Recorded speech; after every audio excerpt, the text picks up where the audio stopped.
Hi, my name is Terence Wood. I'm a political scientist at the Australian National University. Welcome to a pre-recorded version of a talk that I'm going to give in May at the University of Papua New Guinea. If you're watching this pre-recorded version of the talk, it's either because something went wrong with the IT on the day or because I sent you a link so that you could watch the talk after the fact. If you do watch this pre-recorded version, please be aware that sometimes the talks that I give on the day differ from these pre-recorded versions, and if nothing else, I'll be wearing a nicer shirt tomorrow. With that out of the way, I'm now going to share my slides. So I'm here today to talk to you about pathways to better governance in Papua New Guinea. Now, I know what many of you will be thinking. Here we go, a foreigner wearing a nice shirt, here to teach us about good governance. This guy's going to provide us with his preferred recipe, his solution to how he thinks governance can be made better in Papua New Guinea. The good news is I'm not here to provide you with recipes for success today, and I'm not here to talk confidently or with any certainty. Rather, I'm just going to talk about possibilities.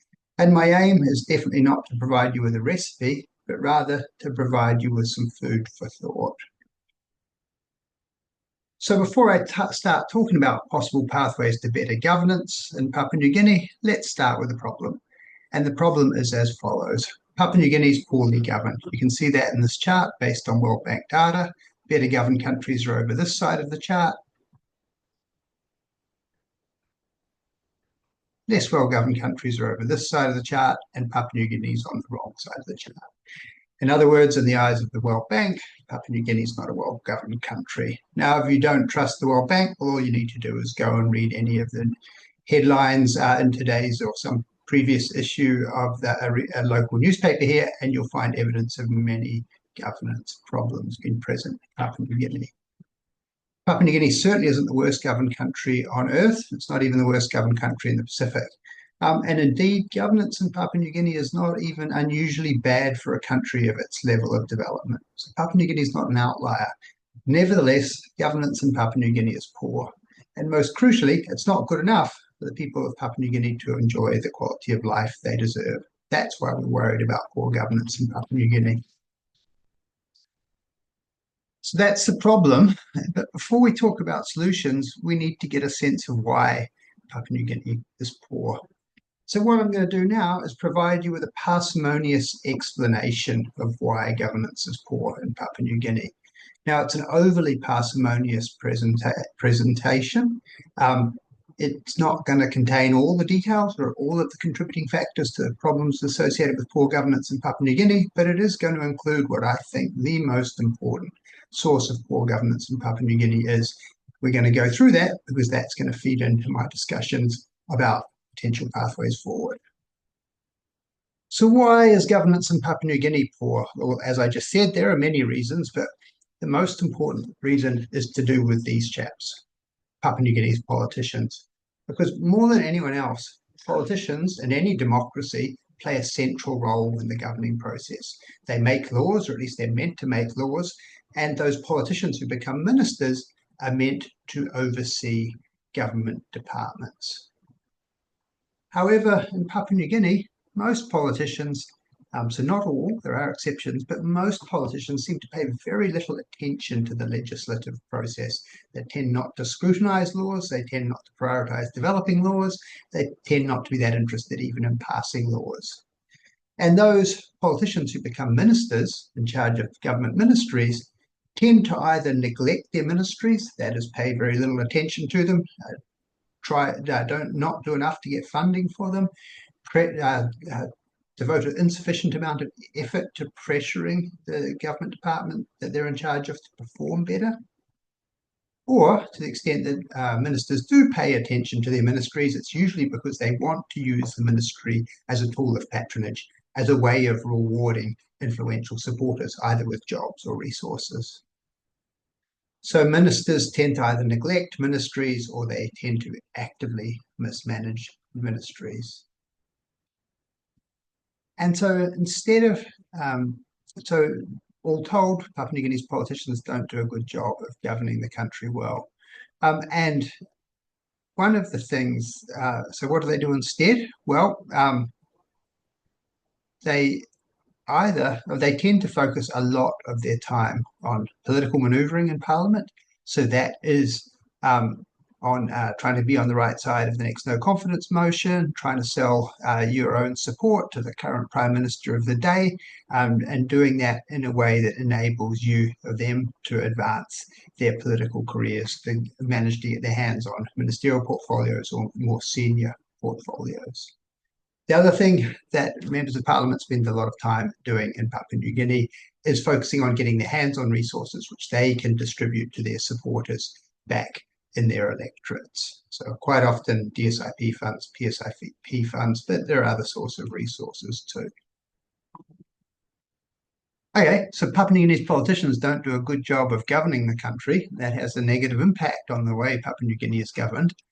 However, why do politicians in Papua New Guinea behave this way? Well, the answer to this is a pretty short story, and it's one that starts with voters, and it's one that involves what political scientists call clientelism. So when voters are free to choose in Papua New Guinea, not all voters are free to choose in Papua New Guinea, we can talk about that more at question time, but many voters are free to choose in Papua New Guinea. And when they are, most of them vote for candidates who they think will provide them, their family, or their community with direct material assistance if that candidate is elected. The term that political scientists have for this relationship between voters and politicians is clientelism.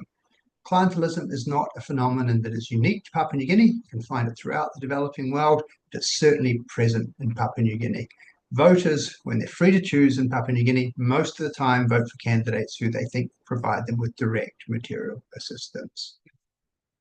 And that is perfectly reasonable on behalf of Papua New Guinea's voters. Most people, particularly in rural Papua New Guinea, have very real immediate needs. Many people are either poor or live on the edge of poverty, and so they want for material goods. What's more, they live in a country where the state, the formal state, does very little to help meet those needs. So the government of Papua New Guinea does a very poor job of providing the sort of services that can make people's lives easier: infrastructure, health services, education services. The voters have needs. The formal apparatus of the state really isn't very good at helping them meet those needs. And then in addition to that, voters in Papua New Guinea have very little reason to believe that national elections will do anything to change the quality of governance in Papua New Guinea as a whole. And the reason why they have very little reason to expect elections to bring this sort of change is because they never have in the past. Then finally, voters in Papua New Guinea face a collective action problem. A collective action problem being the sort of problem that can only be resolved with many people acting together. And the collective action problem that voters face in Papua New Guinea is that even if everyone in a district got together behind a single reforming candidate, a candidate who they really believe could improve governance or wanted to improve governance in their country, even then, those voters only get to vote for 2 MPs out of a parliament of 118. So let's say they vote for a reforming candidate from their district to get that person elected, and also a reforming governor in their province, get that person elected. Well, those 2 MPs go to parliament with a mandate to bring national change, but once they arrive in that parliament of 118 individual members of parliament, well, 2 MPs can not do much at all to bring about national change, because if you want to change things at a national level in a parliamentary democracy, you need a majority, or at the very least a large minority of members in that parliament who share the same objective as you. So acting on their own, or even acting with everyone in their district, voters in Papua New Guinea can do very little to change the state of governance at a national level in their country. For these reasons, because voters have immediate needs, well, the most sensible thing for them to do is to vote for a candidate who they think will meet those needs by providing them with direct material assistance. That's the only way that they are likely to see any positive change in exchange or emerging in the wake of an election. So what voters are doing is perfectly reasonable. However, it's also problematic. Problematic in so much as that it incentivizes politicians to focus on the local and neglect national governance.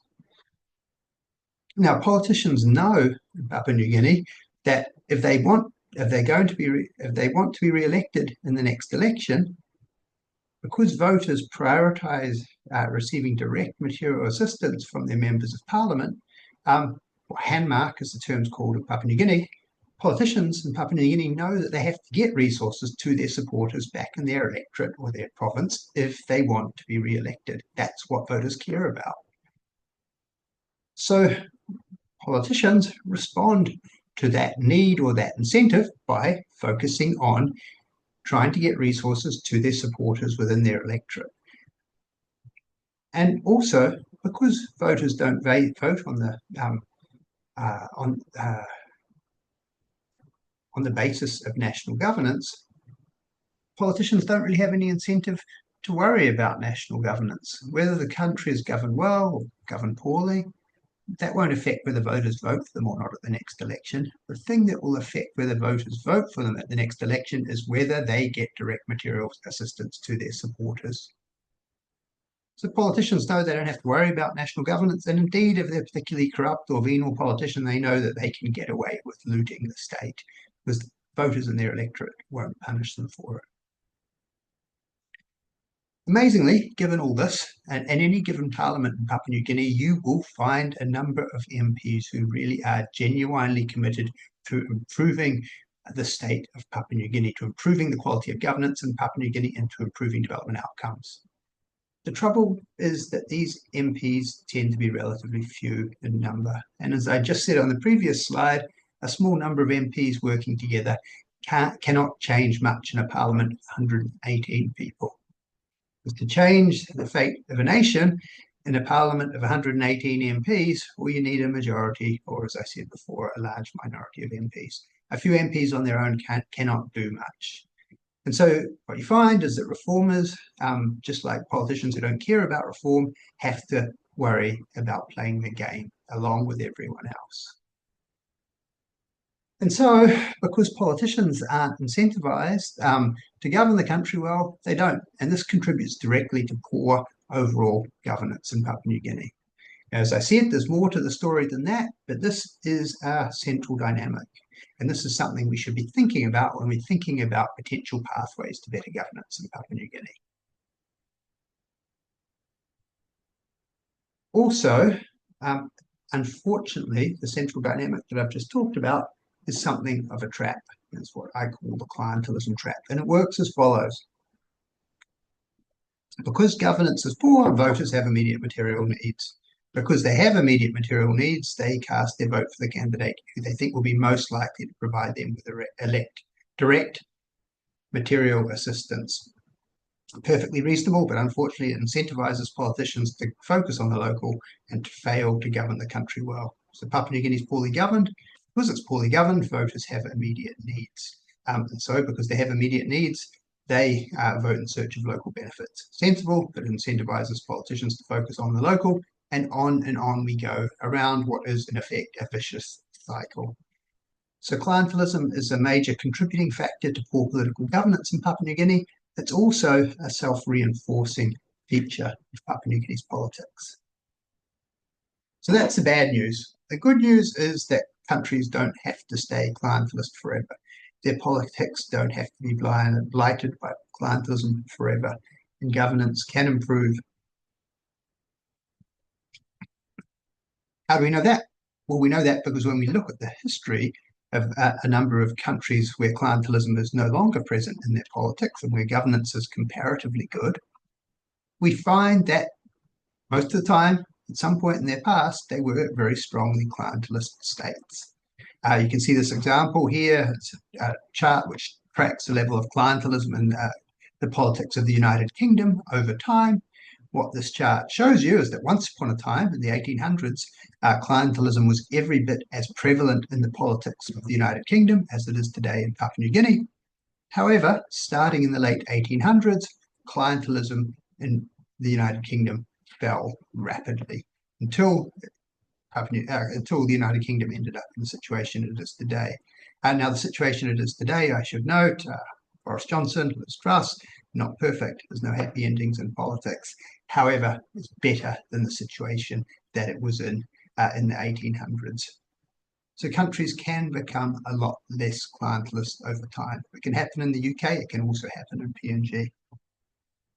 What's more, when you look at this chart, it looks like someone's flicked a light switch, right? It's like there's just been this dramatic change almost instantaneously. However, the good news is that Papua New Guinea probably doesn't need incredibly rapid change, doesn't need some dramatic transformation. Rather, it just needs to get itself out of the vicious cycle of the clientelism trap and place itself onto something more akin to a virtuous cycle. The virtuous cycle, you see some improvements in governance, leads to better services, means poverty falls, voters' immediate needs are less, horizons, expectations of politics change, vote for different types of candidates, members of parliament's incentives change, leads to better governance, and so on around the virtuous circle. So we don't need to vanquish clientelism overnight. We don't need to transform Papua New Guinea from a poorly governed country to a perfectly governed country overnight. We just need enough improvement that the country can end up in a virtuous cycle rather than in the clientelism trap. All right, so change can occur, Terence. You've convinced me of that. But how? And that's where we get to the meat of this talk. What are possible pathways to better governance in Papua New Guinea? Well, I've listed 4 of them on this slide. These are the pathways I'm going to talk about in this presentation. But before I start talking about them, I just want to emphasize a few things. First, I'm going to talk about 4 pathways. I'm not going to tell you which one is best. That's your task for today. And I'm going to talk about limitations. When I talk about each pathway, I'm going to talk about limitations as well as those pathways' potential.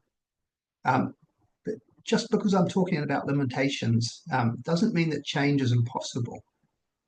All I'm doing, and all I'm going to do when I talk about limitations, is to encourage you to think carefully about the potential pathways to change and think how they might be adapted or how they might work in Papua New Guinea. At the end of the day, though, definitely don't give up the hope of positive change.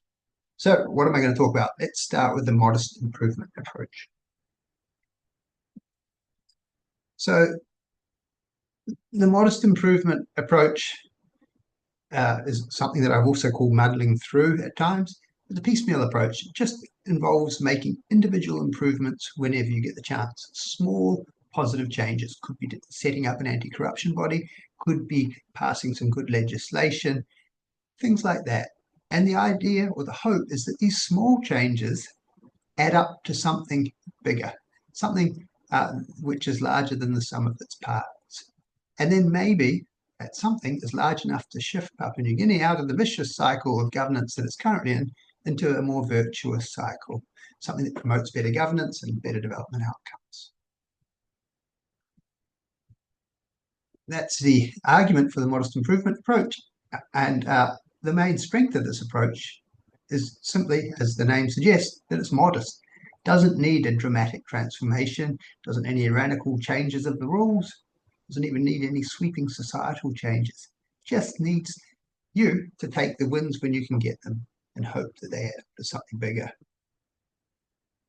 However, the problem with the modest improvement approach is that sometimes muddling through ends up being nothing more than muddling.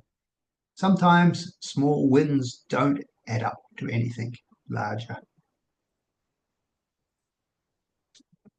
And if you look at the history of Papua New Guinea since independence, you'll find there have been a number of small wins, good policy reforms, other promising changes. But to date, you'd have to say that they haven't added up to a scale that's been sufficient to put Papua New Guinea onto a virtuous cycle. And so that brings me to my second possible pathway forward. This is what I call orthodox political engineering. So what I mean, well, by political engineering, I mean changing the formal rules that govern some or other part of the political process in Papua New Guinea. By changing political rules, by orthodox, I mean changes in political rules that are not particularly radical. They're not great leaps into the unknown. They would involve still sticking with representative democracy. It's a system that Papua New Guinea currently has, where voters vote for the representatives who they send to parliament. So not deviating from the broad idea of representative democracy, but rather changing it in a fairly orthodox way, changing it to resemble something else that's used quite commonly in other countries on Earth. And the rationale for orthodox political engineering is that you hope that by changing the formal rules governing the political process, you'll change political incentives for the better. You'll change the behavior of politicians, or perhaps you'll change the behavior of voters, who in turn will change the behavior of politicians. So that's what you're hoping for when you follow the orthodox political engineering approach. And if you want a good example of some orthodox political engineering, well, you can look in back into Papua New Guinea's relatively recent past, because just after the turn of the millennium, Papua New Guinea did engage in some orthodox political engineering. So what happened then? Well, Papua New Guinea changed some rules to do with elections, and in particular, it replaced the first past the post voting system that had been used in its elections after, at least post-independence, was something called limited preferential voting. Now, this was a very orthodox change. Papua New Guinea remained a representative democracy. Voters voted for members of parliament who represented them in parliament. And it was an orthodox change too, because all it involved was switching from an electoral system like the one used in the United Kingdom to one similar to that used in Australia, or indeed to one that was used in Papua New Guinea prior to independence. And there was hope that when this change was made, it would lead to all sorts of improvements in governance. You can see a poster from the time with lots of very happy-looking people talking about how LPV was going to bring better governance, presumably because it was going to change the possibilities or give voters a wider range of possibilities and potential to think in different ways when they cast their ballots, which might possibly change political incentives. That's a reasonable enough assumption, reasonable thing to hope for. But has limited preferential voting actually delivered anything? It's been around for more than 20 years now. Has it brought any positive improvements to governance in its wake? Well, there's some tantalizing evidence that voters used their second and third preference votes to vote on national issues in the 2017 election. No such evidence though in 2022. Nevertheless, kind of tantalizing, interesting. But beyond that, there's no real evidence that LPV has improved the quality of governance in Papua New Guinea. So LPV is an example of orthodox political engineering, which does not appear at this point in time to have delivered much. Of course, there are other alternatives. And this chap here, Prime Minister James Marape, last year discussed one of those alternatives, made a proposal involving one of those alternatives. And his proposal was as follows. He suggested that Papua New Guinea should change from being a typical parliamentary democracy in which voters vote for MPs who then choose the Prime Minister from amongst themselves. He said, let's leave that behind and let's adopt a more presidential system. He didn't use the word presidential, but that's what he meant, a system through which voters voted directly for the leader of their country. Still a very orthodox change, right? It's a change from a system like the one used in Australia, New Zealand, the United Kingdom, to one closer to the system used in the United States. Still representative democracy too, because voters are voting for their representatives. And I think, considering Prime Minister Marape's proposal, it's fairly safe to say that changing to a presidential system in Papua New Guinea would change the nature of governance here. And we can talk about this more in question time if you want, I think there's every bit as much chance that that change would be negative as it would be positive. This is a sort of example of orthodox political engineering that could really backfire, in my view. This, as I said, happy to discuss it more. So that's orthodox political engineering. Remember, I said I was going to talk about possibilities and also potential problems. That's not because I want to put you off something like orthodox political engineering, just that I want to emphasize that these changes aren't simple. They can be quite complex. Speaking of complex, let's now talk about unorthodox political engineering. What's unorthodox political engineering? It's still a form of political engineering because it involves changing the rules governing politics. But in unorthodox political engineering, rules are changed in more radical ways. They're changed in more radical ways.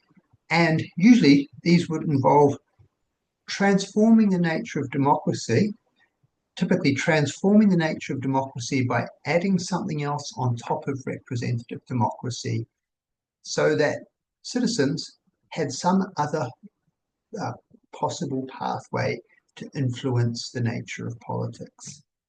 So that's how it would be unorthodox. It would also be unorthodox because we're talking about introducing changes that are not common in other parts of the world.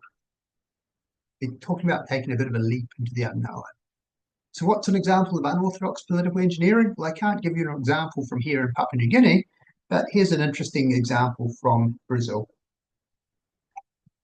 And this is something called participatory budgeting. And now what this is something that occurred in some Brazilian cities where they took the system of representative democracy that they had. They didn't get rid of that. So in these cities, voters used to vote for councillors. They still vote for councillors. But in addition to that representative process, they adopted a system through which voters had a more direct way in how the city's development, a more direct say in how the city's development budgets were spent. This was an unorthodox change because something else, something quite different, was layered on top of representative democracy. Also unorthodox because until someone had tried it in Brazil, there was no real precedent. It wasn't something that was common elsewhere.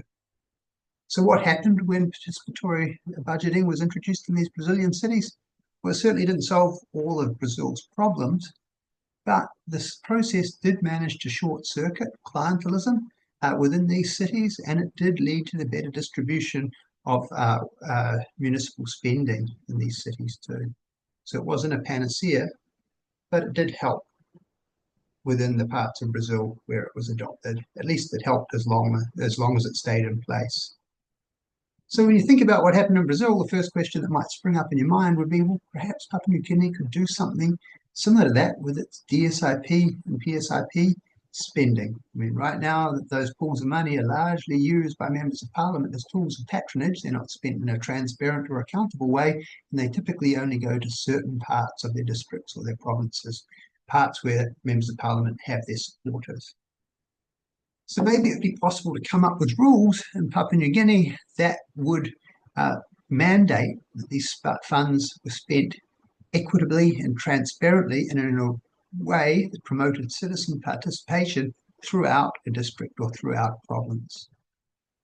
But were possible to do this, this might contribute to better development outcomes in districts, provinces, and it might also change the nature of politics somewhat, might short-circuit clientelism somewhat, and through that contribute to better national governance too, in theory. So that would be the hope. However, you'd have to ask yourself, well, even if the rules were changed, there are already rules. The trouble is that they're just not followed on the ground. So even if we were to improve the rules governing district service improvement funds, would anyone actually follow those changes within districts? It'd be one thing to make a change on paper, another thing to actually implement it in practice. So that might make it much harder to do something similar to participatory budget with district service improvement funds in Papua New Guinea. On top of that, you'd have to ask the question, well, to change this law, you'd have to get politicians to vote for the change. And would Papua New Guinea's politicians actually vote for a change of this nature? Would they deprive themselves of all that money that they use right now to procure political support? Unlikely, I would say. However, unlikely does not mean impossible. It's possible that Papua New Guinea could come up with a system that improved the way DSIP funds were spent. It's possible that perhaps through pressure from below, politicians could be convinced to vote for a change in laws. And even if something like participatory budgeting wouldn't be appropriate in the PNG context, there are all sorts of other forms of unorthodox political engineering that could be adopted here in Papua New Guinea.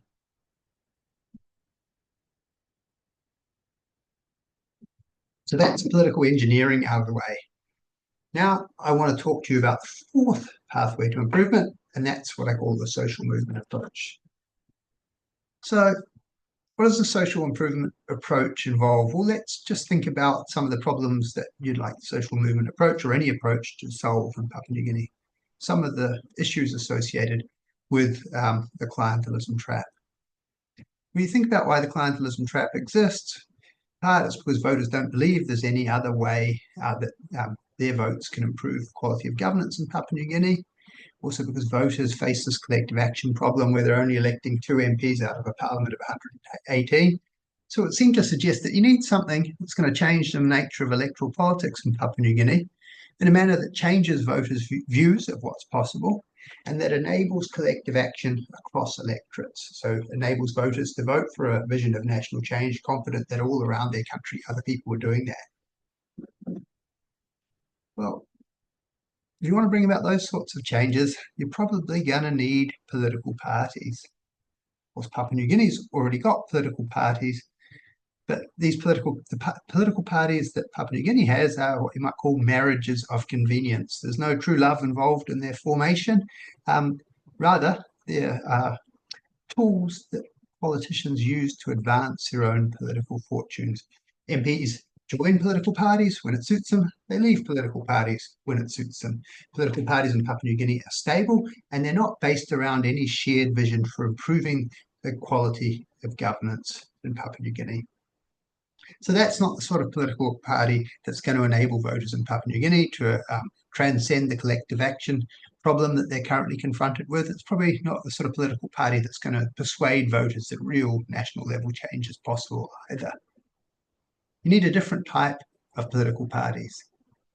And the idea behind the social movement approach is that you need a sort of party based in a shared vision for national change, a party whose members and whose politicians really believe that they can change the nature of governance in Papua New Guinea and who passionately want to change the nature of governance and who want to work with other people to do that.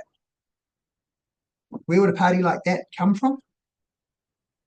Well, if you look at the history of other countries, these political parties have tended to be born of social movements. What are social movements? Well, social movements are movements in which people throughout a country or large parts of a country start working together to resolve common problems that confront them in their day-to-day lives. So working together, people, there's nothing particularly radical, just people deciding to work together to overcome problems that confront them in their day-to-day lives. And if you look at what this has led to in a number of other countries, well, these social movements form, they become strong, and then the people involved in them realize that if they really want to bring about change, they have to engage with politics. And so those social movements become political movements, those political movements become political parties, and those political parties are bound together by a shared political vision. So a totally different type of political party, a stable one, one that exists in large parts of the country, and one that could effectively bring a large minority or majority of MPs into a parliament. MPs would then be able to change the way a country is governed. And if you look at the history of most of today's well-governed countries, you will find that parties of this nature have emerged in their past and that they have helped change the way politics is conducted in their countries.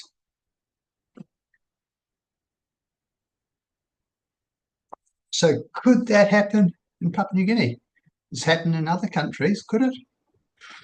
Well, the thing is, in most other places, sort of social movement-led transformation, most of the other places where social movement-led transformation has occurred have tended to be much more urbanized.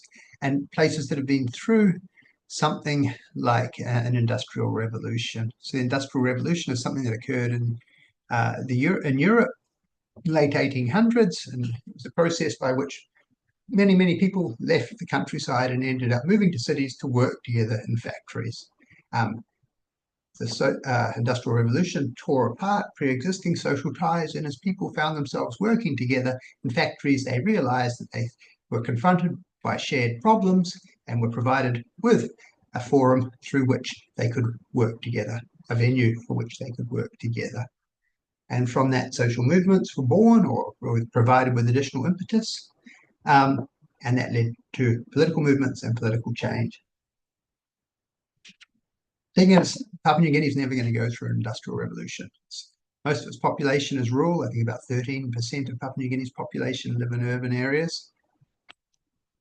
You've got to ask yourself, would this be possible in a country where so many people live so far away from each other? Would it be possible to bring people together to work in social movements that were focused on confronting shared problems? You'd have to say, when you think about it, Papua New Guinea is not Western Europe in the late 1800s. It seems like it would be a very hard place for social movements to grow.